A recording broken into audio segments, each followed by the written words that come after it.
বিসমিল্লাহির রহমানির রহিম। আসসালামু আলাইকুম ওয়া রাহমাতুল্লাহ। প্রিয় শিক্ষার্থীরা, আজকে আমি যেটা তোমাদের সঙ্গে মানে একটা গণিত বই নিয়ে হাজির হয়েছি, সেটা হলো ক্লাস 4 এর 43 পৃষ্ঠা। হ্যাঁ, এটা হলো যে আমি 6 নম্বর থেকে করাবো এখন। তোমরা ভিডিওটি একটানা সুন্দরভাবে দেখবে খাতা কলম নিয়ে, যাতে যেন তোরা শিখতে পারো। ঠিক আছে? আমি এই আশা নিয়ে তোমাদের অঙ্ক দিচ্ছি। আজকে বলা আছে 4 মানে হলো 4। ভিডিওটি দেখবেন অনেকবার, তাহলে আমি এই আশা রেখে তোমার অঙ্কটা দিচ্ছি আমি। এখন লেখা আছে কি যে দেখো যে তোমার কাছে 100 টাকার নোট রয়েছে। তোমার কাছে মোট কত টাকা রয়েছে? তাহলে আমরা এখন 100 টাকার নোট রয়েছে, তাহলে আমরা লিখি যে একটি একটি 100 টাকার নোট সমান হলো যে 100 টাকা। ক্লিয়ার? আচ্ছা, অতএব 100টি 100 টাকার নোট। 100 টাকার নোট আমরা কত লিখবো জানেন? যে 100 গুণ হলো 100। ক্লিয়ার? তাহলে আমরা পাইলাম কত? এটা টাকায় লিখতে হবে, যেহেতু আমাদের এটা তার মধ্যে একক। তাহলে এখন এই যে 2 শূন্য, এই 2 শূন্য, তোমরা কত লিখবা? এই যে 4 শূন্য। একে সহজ হিসাব একেবারে। এটা মনে করো যারা একটু ছোটো বাচ্চা, তারও এই 2টা শূন্য, এখানকার 2টা শূন্য একখানে মিলিয়ে 4টে শূন্য দিয়ে এলো। এটাই কিন্তু আমার অ্যান্সার, মাই ডিয়ার স্টুডেন্ট। ঠিক আছে? এবার আসলো 7। আচ্ছা, সাথে কি বলছে? খুব দ্রুত করে দেবো আমি, হয়তো ভিডিওটা বেশি বড় না করবো। 37টি বাক্সের প্রতিটিতে 500টি করে ক্রিকেট ম্যাচের টিকিট রয়েছে। আচ্ছা, বাক্সগুলোতে মোট কতটি টিকিট রয়েছে? আমরা এখন লিখি, খুব সুন্দরভাবে লিখব যে একটি বাসে টিকিট রয়েছে 500টি। একটি বাক্সে টিকিট রয়েছে টিকিট রয়েছে কয়টি? 500টি। তাহলে অতএব 37টি। 37টি বাক্সের টিকিট রয়েছে, তাহলে আমরা 500 গুণ হলো 37টি। তাহলে একে গুণ করলে আমরা পেয়ে যাচ্ছি কত? 1800। আচ্ছা, একক দশক শতক হাজার 18,000 500টি। এটাই ছিল আমাদের এখানকার উত্তর। ঠিক আছে? এখানকার উত্তর ছিল এটা, যেমন। আচ্ছা, এবার আমরা 7 নম্বরটা করব। খুব ইজি অঙ্ক। তোমরা যখন গুণটা করবা, গুণও খুব সহজভাবে করতে পারবা। ঠিক আছে? এবার 8-এ আসি আমরা। 8-এ কী বলছে? যে রহিমা সেলাই করে প্রতিদিন 125 টাকা উপার্জন করেন। তিনি প্রতিদিনে কত টাকা উপার্জন করেন? ওই একই ধরনের অঙ্ক লেখেন। রহিমা যে একদিনে উপার্জন বা আয় উপার্জন করে কত টাকা? সেটা হলো 125 টাকা। ওকে। আচ্ছা, তাহলে রহিমা কত দিনে? 25। আচ্ছা, এটা রহিমা দিনে ছিল, তাহলে 25 দিনে উপার্জন করে। তাহলে 125 গুণ হলো 25 টাকা। আমরা বেশি দিন হলে কি করি? গুণ করি। এইটাই মাথায় রাখতে হবে। তাহলে হলো কত? 3125 টাকা। এটা আমরা গুণ করলে এটা পাবো। ঠিক আছে? একেবারে সহজ, তোমরা রাফ করবা। তাহলে উত্তর হলো কত? যে 3125 টাকা। তাহলে এইটা তার টাকা ছিল। এবার 9 নম্বরে আমরা আসলাম। 9 নম্বর কী বলছে? আচ্ছা, তোমার কাছে প্রতিটি এত মিটার লম্বা এতটি রশি আছে। যদি তুমি 15টি রশি এক লাইনে রাখো, তবে পুরো রশির লম্বায় কত মিটার হবে? তাহলে অবশ্যই তোমাকে করতে হবে যে 9 নম্বর দেখেন কীভাবে করাচ্ছি আমি। যে একটি রশি লম্বা হলো কত? একটি রশি লম্বা হলো 230। ঠিক আছে? 230 মিটার। আচ্ছা, তাহলে অতএব 15টি রশি লম্বা হবে। আচ্ছা, 230 গুণন হলো 15 মিটার। আমরা যখন 15টা হয়ে গেছে, তা 15টা গুণ দেবো না? তাহলে যোগের সংক্ষিপ্ত রূপকে আমরা কি বলি? গুণ বলি। আর বিয়োগের সংক্ষিপ্ত রূপকে ভাগ বলি। এইটাই ছিল কথা, এখানে আর কিছু না।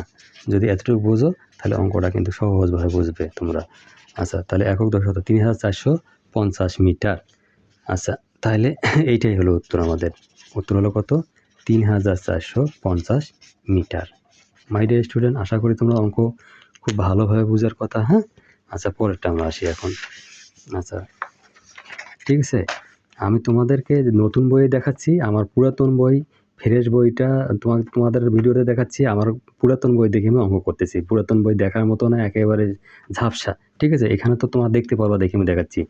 আচ্ছা, যদি তুমি একটি মাটির ব্যাংকে প্রতি মাসে 165 টাকা জমাও, তবে 1 বছরে তুমি কত টাকা জমাতে পারবে? তাহলে 1 বছর তোমার 365 দিন, তাই না?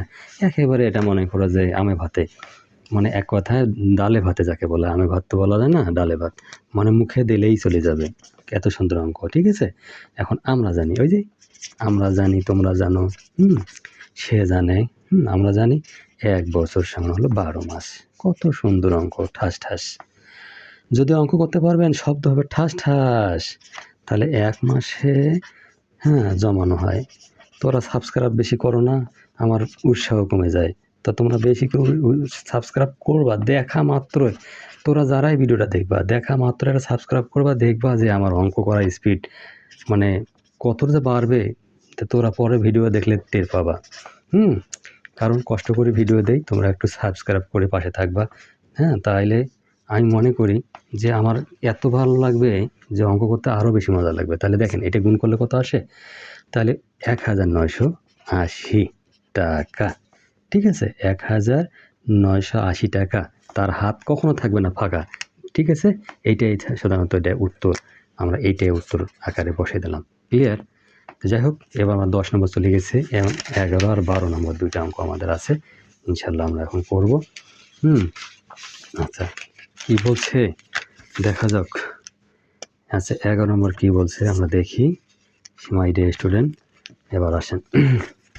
বলা আছে, সেলিম তার মুরগির খামার থেকে 185টি মুরগি বিক্রয় করলেন। তিনি প্রতিটি মুরগির জন্য 275 টাকা করে পেলেন।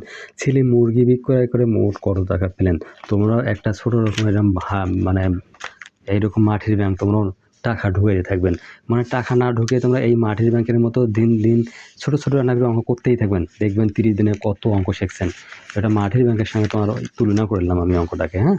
এটাই শুধু চিরন্তন সত্য, কারণ একদিনে সব জ্ঞান অর্জন করা কেউ পারেই নাই, পারবে না। আমি তো দেখা গেল যে খুবই কম, ঠিক আছে, আমি কম করে একটু শিখি। আচ্ছা আসেন, তাহলে আসেন যে একটি মুরগি বিক্রয় করে পেলেন সেলিম, তাই না? সেলিম কথাটা লেখেন, সেলিম যে সেলিম একটি মুরগি বিক্রয় করে কত টাকায়? 275 টাকায়। বা পেলেন বা পার একই কথা, ঠিক আছে? আচ্ছা, তারপর লিখি আমরা কি, তাহলে কতটি মুরগি ছিল? একটি মুরগি তো 275, তাহলে মুরগি কটা ছিল? 185। দেখছেন কাণ্ড? তাহলে মুরগি হলো তোমার কত? 185টি মুরগি। 185টি মুরগি। আচ্ছা, এখানে লিখি 185টি মুরগি বিক্রয় করে, তাহলে 275 গুণ হলো 185, ঠিক আছে? তাহলে সেলিম একটি মুরগি বিক্রয় করে এত টাকায়, তাহলে 185টি মুরগি বিক্রয় করে, তাহলে কী হবে? বেশি হলে গুণ না কেন, হবে কি না? খুব মজাদার অঙ্ক কিন্তু। তাহলে আসলে কত? 5000, মানে 8 7 5 টাকা, তাই না? তো একক দশক শতক হাজার 50,875 টাকা, এইটাই কিন্তু আমার উত্তর, ঠিক আছে? যাদের জন্য ভিডিওটা স্বাভাবিকভাবে থাকে আমি এই সেটাই করব, কারণ 12 নম্বর আসেন, ভিডিও অনেক বড় হয়ে যায়। আচ্ছা লেখি, একটি খাতা প্রস্তুত করতে 78টি কাগজের প্রয়োজন। এইরূপ 955টি খাতা প্রস্তুত করতে তোমার কতটি কাগজের প্রয়োজন হবে? এই যে আমরা যেমন কাগজ লিখতেছি, কাগজ করতেছি, কাগজের উপরে করতেছি, এইটাই একই সিস্টেম। তাহলে 12 নম্বর আমরা করতে যাচ্ছি। তো একটি খাতা প্রস্তুত করতে কাগজের প্রয়োজন হলো 78টি। তো একটির জন্য দরকার, আমি আমার মতো সাজাচ্ছি কিন্তু, দেখো তোমরা তোমাদের মতো সাজাবা। তাহলে একটির জন্য দরকার 78টি, মানে আমি এটা সাজাচ্ছি আমার মতো, তোমরা আরও সুন্দর করে সাজাবা দরকার থেকে। যত সাজাবেন, যত বিউটি পার্লার নিয়ে যাবেন, তত অঙ্কের জন্য ভালো। আচ্ছা, এতটির জন্য দরকার। আচ্ছা, তাহলে লেখো 955 গুণ হলো 78টি। শুধু অঙ্কর কোয়ালিটি আমি বলে দিচ্ছি। তাহলে আসতেছে কত? 74449 মানে টি। আচ্ছা, এতটি কাগজের প্রয়োজন হবে। একক দশক শতক হাজার 74,000, একক দশক শতক হাজার, একক দশক শতক হাজার। তাহলে উত্তর হলো, একটা সুন্দরভাবে উত্তরটা লিখে দাও যে আমরা কত হলো? একক দশক শতক হাজার 74,490টি, ঠিক আছে? মাই ডিয়ার স্টুডেন্ট, যদি আমার ভিডিওটি সামান্যত ভালো লাগে থাকে তাহলে একটা লাইক, একটা সাবস্ক্রাইব করে পাশে থাকো, তাহলে নেক্সট ভিডিও পাওয়ার জন্য ভালো লাগবে তোমাদের জন্য। আচ্ছা, নেক্সট ভিডিও দেখার জন্য আমন্ত্রণ রইল। আল্লাহ হাফেজ।